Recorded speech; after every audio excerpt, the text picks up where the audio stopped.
I wanted to be a cook. Oh, really? Okay. Yeah, I was training for a cook, and whenever the shooting started, I was shut, closed up down on the second deck, and I wanted to get out, and where I could see what was going on, what was happening. And I walked up on the deck for just a minute, and when I opened the door, the Arizona, the famous Arizona, the one that was sank right at Pearl Harbor, blew up, and I thought the world had come to an end. We were just gonna, Evelyn was saying, what'd you do that night and the day or two after Pearl? What was it like? Well, I don't really recall being scared. We were excited. Whenever when the planes come over and started dropping those bombs, if you can see our location, we were right in the side of it. So it was exciting. We weren't scared. I was telling somebody the other day we were talking. You asked me something about Pearl Harbor. Well, I wasn't scared, because I'm a Christian. I always had been, and I just wasn't scared.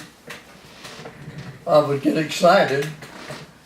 One of the things that would excite you on any ship that you were on, whenever they call you to the battle station, they start that buzzer ringing, and you know it's time to go.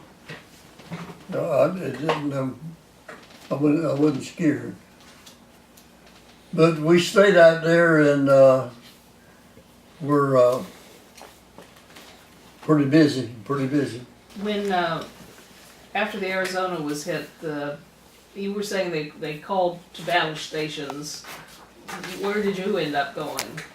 Well, I was in the galley already. Oh, right. See, I was working already. And the ship itself had, everybody had a battle station to go to. Mm-hmm.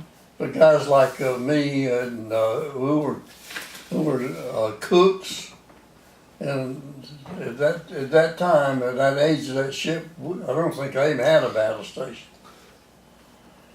But after that thing started, man, I wanted to be out of that galley. I wanted to be up there where I could see what was going on.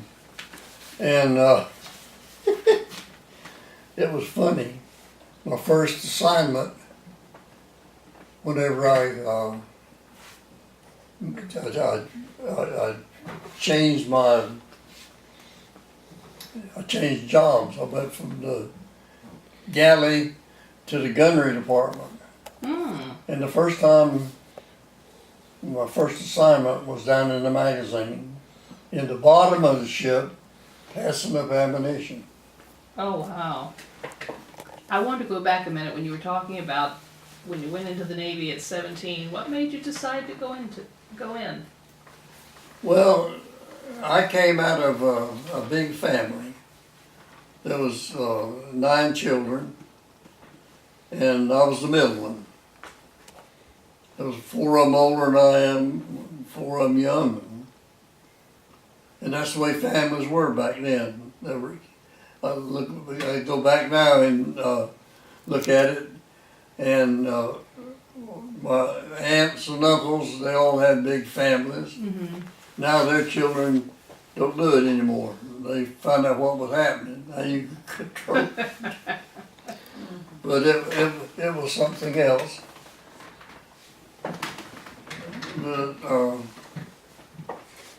I'd been working in I had a job in a dairy farm, and I had all that I wanted. I decided I wanted to do something. So